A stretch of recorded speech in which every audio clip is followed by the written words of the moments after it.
The millionaire boss's twins were deaf, until the company's new black cleaning lady did something that changed everything.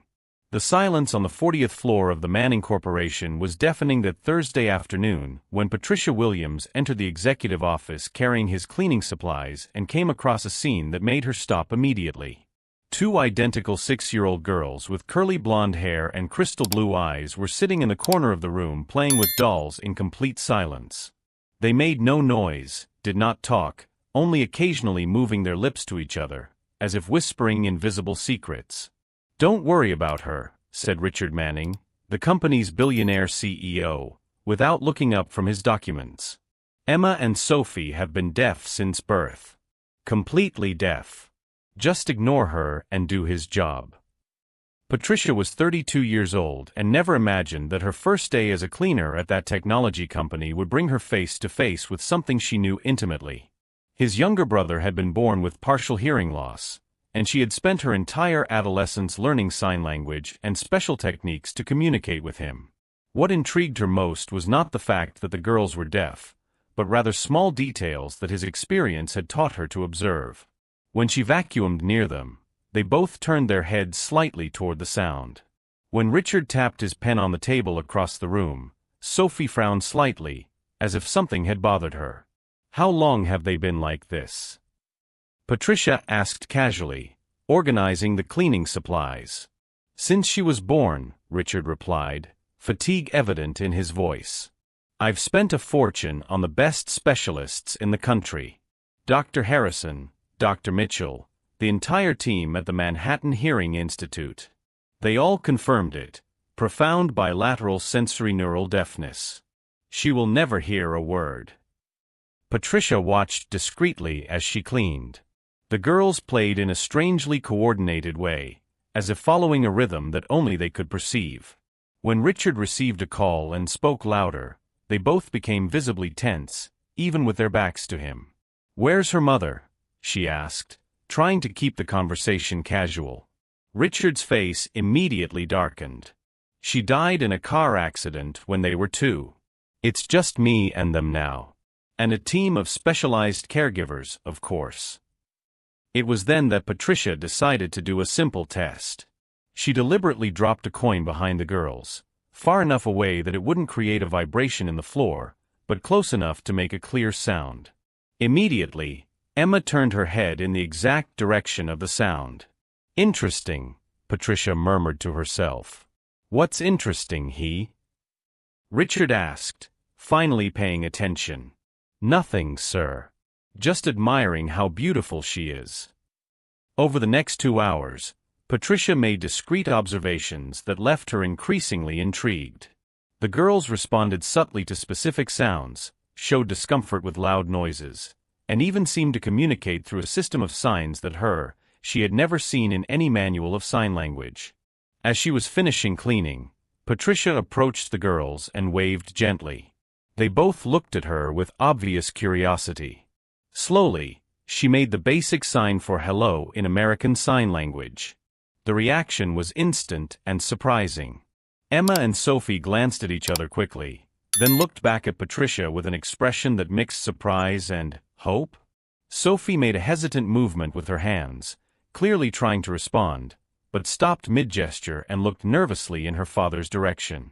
At that moment, Patricia realized that something was deeply wrong with this situation. Children who had been completely deaf since birth would not react that way to sound stimuli, and more importantly, they would not show hesitation in communicating through signs. As she put away his cleaning supplies, a certainty grew inside her. Those girls were not completely deaf, and for some sinister reason, someone wanted them to continue believing that they were. But what Patricia didn't realize was that her discovery would pit her against a much darker scheme involving respected professionals who profited from keeping 2 children trapped in a world of unnecessary silence. If you are enjoying this story of discovery and courage, don't forget to subscribe to the channel, because what this cleaning lady was about to discover would not only change the lives of those girls, but expose a web of lies that no one could have imagined. The next morning, Patricia arrived at the Manning Corporation an hour early, determined to observe the girls in their natural environment before Richard arrived at the office. What she discovered made her even more convinced that something was terribly wrong. Emma and Sophie were playing in the corner of the room with a specialized caregiver named Helen, a strict 50-year-old woman who spoke to the girls using exaggerated, slow gestures, as if they were mentally disabled as well as deaf. "Don't make a mess," Helen gestured dramatically, moving her lips exaggeratedly slowly. "Daddy doesn't like it when you make noise." Patricia watched discreetly as she organized the cleaning supplies. The girls seemed frustrated, trying to communicate something to Helen through signs that the caregiver clearly did not understand or purposely ignored. That's when Patricia noticed something disturbing. When Helen left the room to take a phone call, Emma whispered something in Sophie's ear. It wasn't exaggerated gestures or lip movements. It was a real whisper, almost inaudible, but definitely a vocalized sound. "My God," Patricia muttered to herself, pretending to clean the nearby window. When Richard arrived at the office, his first action was to check that the girls were well-behaved and quiet. He didn't even look directly at her, just nodded to Helen that everything was under control. "Patricia," he said without looking up from his documents, "I need you to be especially careful with the cleaning today. I have an important meeting with investors and can't have any unnecessary distractions." The word distractions was said with a brief glance in the direction of his daughters, and Patricia felt her stomach churn. This man treated his own daughters as inconveniences to be managed, not as children who needed love and attention. During the afternoon, while Richard was in his meeting, Patricia decided to risk a more direct approach. She approached the girls and, making sure Helen had left for lunch, made a simple gesture. "Can you hear me?" The reaction was instant and devastating. Both girls looked at each other in panic, then glanced quickly at the security cameras installed in the corners of the room. Emma shook her head vigorously, putting her finger to her lips in a universal gesture of silence. At that moment, Patricia understood the horror of what she was witnessing. These children could not only hear, they were being deliberately silenced, forced to pretend to have a disability that he did not have. "Why can't you talk?" Patricia asked in a very low voice, pretending to clean the nearby table. Sophie, the braver of the two, made a discreet gesture pointing to a photograph on Richard's desk. It was a photo of his with a man in a white coat in a doctor's office, both smiling and shaking hands. In that photo, Patricia immediately recognized the face of the man who had changed her life forever. It was Dr. Marcus Harrison, the same doctor who had misdiagnosed his brother Kevin with total deafness when he was only 4 years old. Kevin had spent 5 years of his childhood believing he was completely deaf, being treated with inappropriate methods and kept isolated from normal children, until Patricia, at 16, insisted that the family seek a second medical opinion. The new specialist discovered that Kevin had only partial hearing loss that could have been easily corrected with appropriate devices from the beginning. Medical negligence had cost Kevin 5 crucial years of social and academic development. He never fully recovered from the psychological trauma of believing he was disabled, when in fact he could have led a completely normal life. "Dr. Harrison," Patricia whispered, recognizing the name on the gold plaque in the photo. Emma nodded almost imperceptibly, her tears confirming Patricia's suspicions. That afternoon, when Richard returned from the meeting, Patricia made a courageous decision that would change everything. "Mr. Manning," she said, interrupting him as he checked his emails, "I need to talk to you about your daughters." Richard looked up with obvious irritation.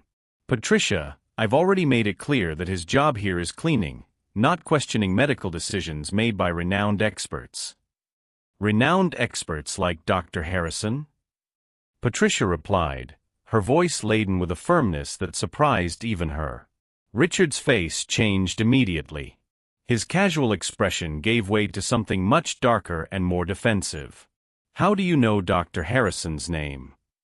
"Because he did the same thing to my brother 15 years ago. Kevin spent half his childhood believing he was deaf when in fact he only had mild hearing loss that could be corrected." Richard stood up slowly, her posture becoming threatening. "Are you implying that the best specialists in the country misdiagnosed my daughters?" "I'm saying that his daughters aren't deaf, Mr. Manning. And from what I've observed today, she knows it." The question is, why do you want her to believe she is? The silence that followed was thick with tension. Richard walked to the window, his hands clenched into fists.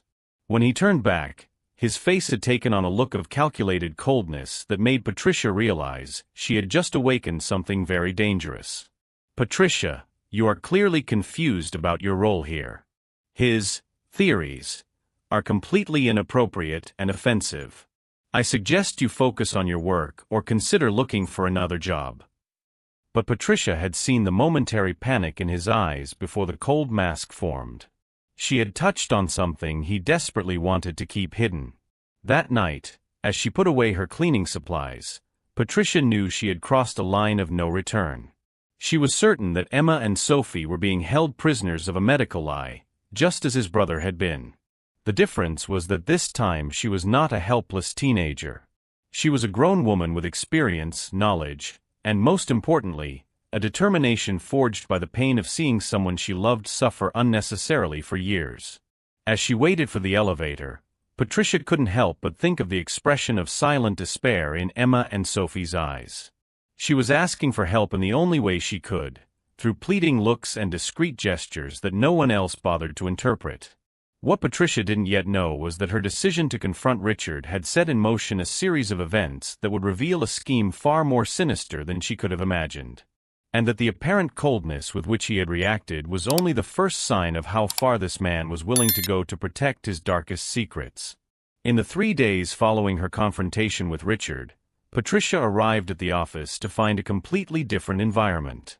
Helen had been replaced by 2 new caregivers, who worked alternating shifts and followed much stricter protocols with Emma and Sophie. The girls now spent most of their time in a separate room, away from the area where Patricia worked, and when she tried to greet them in the hallways, they quickly looked away, clearly instructed not to interact with her. Administrative changes, Richard explained coldly when Patricia asked about the new routine. The girls need more specialized care. His only responsibility remains cleaning.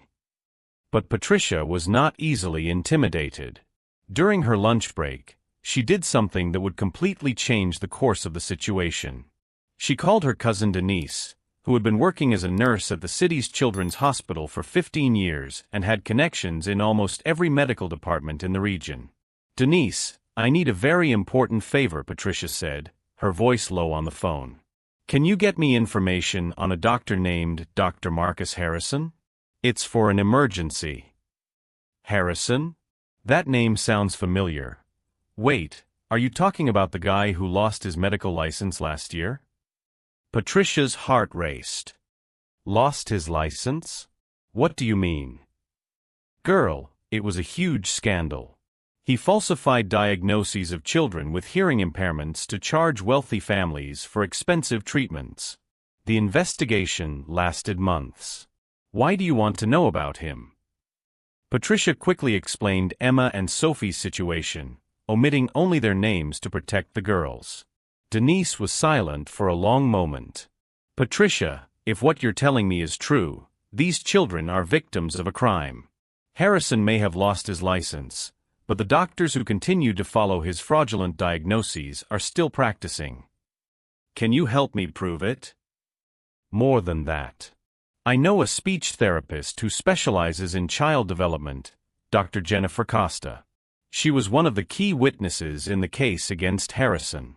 If you can get these girls to her, even for a few minutes, she can confirm whether they really have deafness or are being misled." That afternoon, Patricia returned to the office with renewed determination. She knew she had to find a way to prove that Emma and Sophie could hear, but she also had to be extremely careful not to put the girls at risk. While cleaning, she noticed that Richard had left for a meeting and the 2 new caregivers were busy organizing medications in the living room. It was the perfect opportunity. Patricia quietly approached the room where the girls were playing alone. When they saw her, her expressions lit up instantly, but they quickly became cautious again.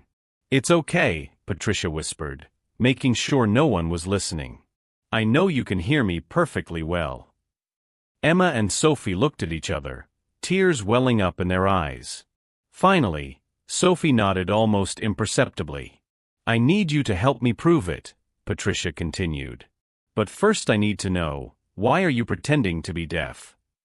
Emma looked at the door, then approached Patricia and whispered in her ear, Daddy said that if we talk, he'll send us away. Like he sent Mommy away. Patricia felt her blood run cold. What do you mean, he sent Mom away? Sophie joined the conversation, her little voice trembling. Mom didn't die in the accident. She tried to take us away because she found out we weren't deaf. Dad said she was sick in the head, and the doctors agreed. The revelation was like a punch in the stomach for Patricia.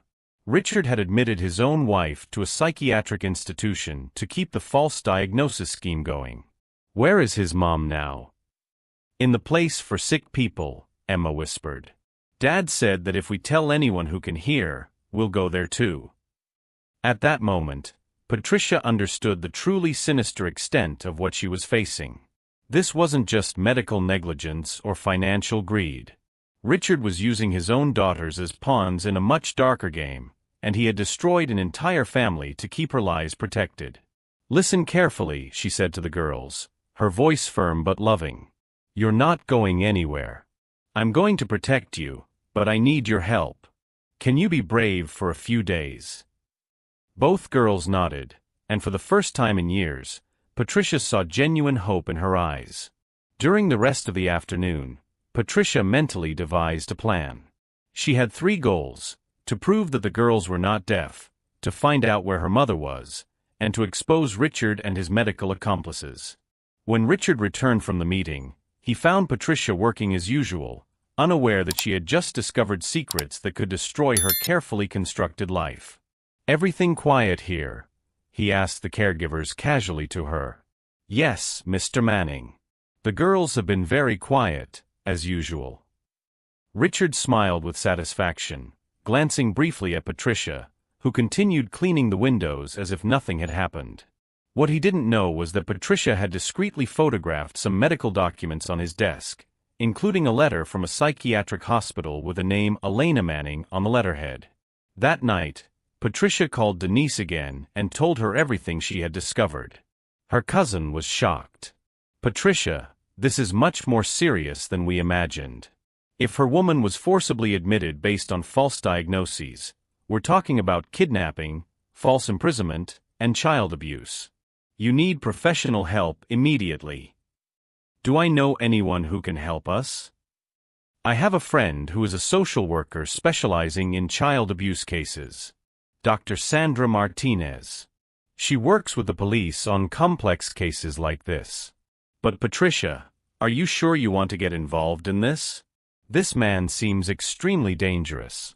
Patricia thought of Emma and Sophie's tears, of their mother possibly being unjustly hospitalized for years, of his brother Kevin and all the others who had suffered at the hands of corrupt doctors like Dr. Harrison.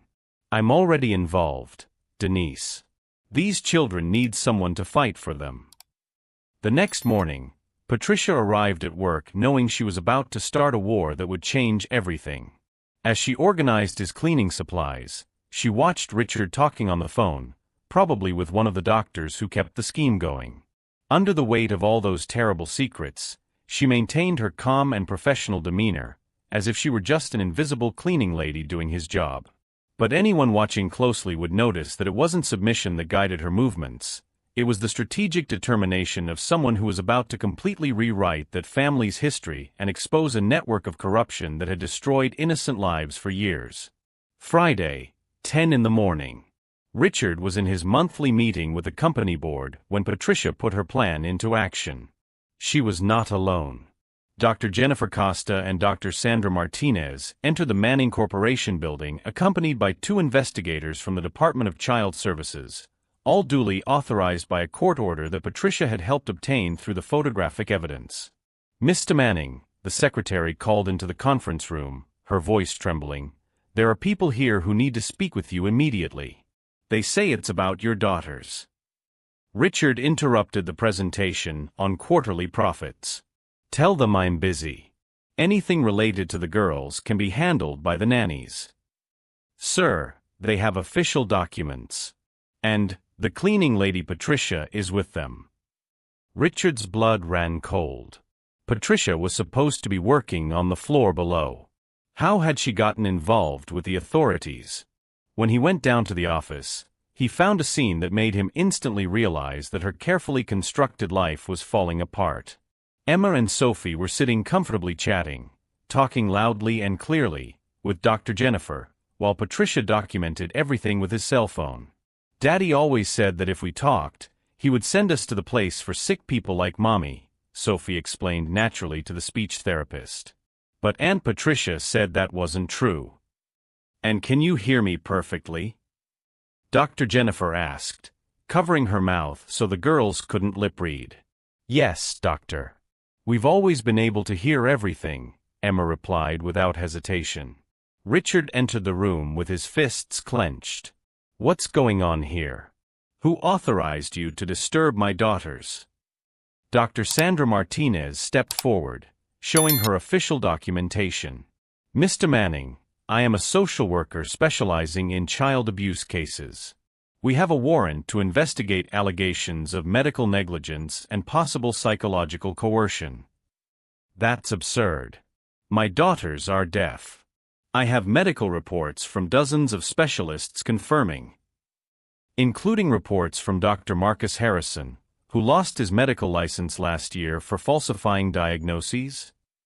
Patricia interrupted, her voice firm and controlled. "The same reports I photographed from his office, showing glaring inconsistencies between the initial exams and the final diagnoses?" Richard's face paled. You photographed private documents?" "Documents that prove your daughters were deliberately held in psychological captivity," Dr. Sandra continued. "And we also found interesting hospital records about Elena Manning, his wife."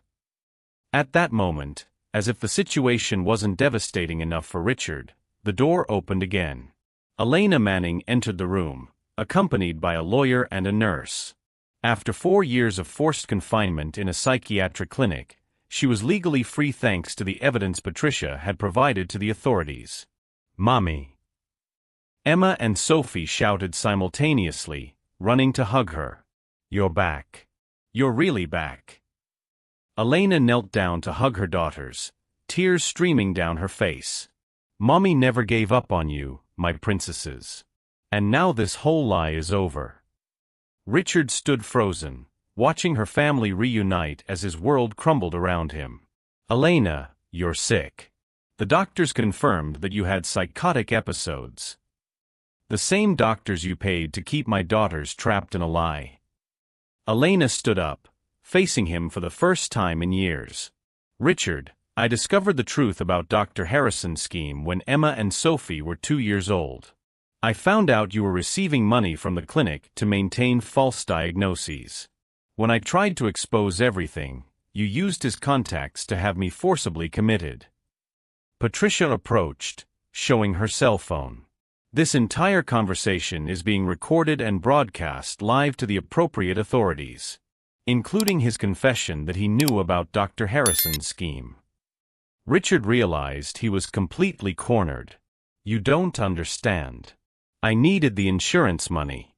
The company was struggling and you used her own daughters as a source of income, keeping them prisoners of a disability they didn't have," Dr. Sandra interrupted, taking notes.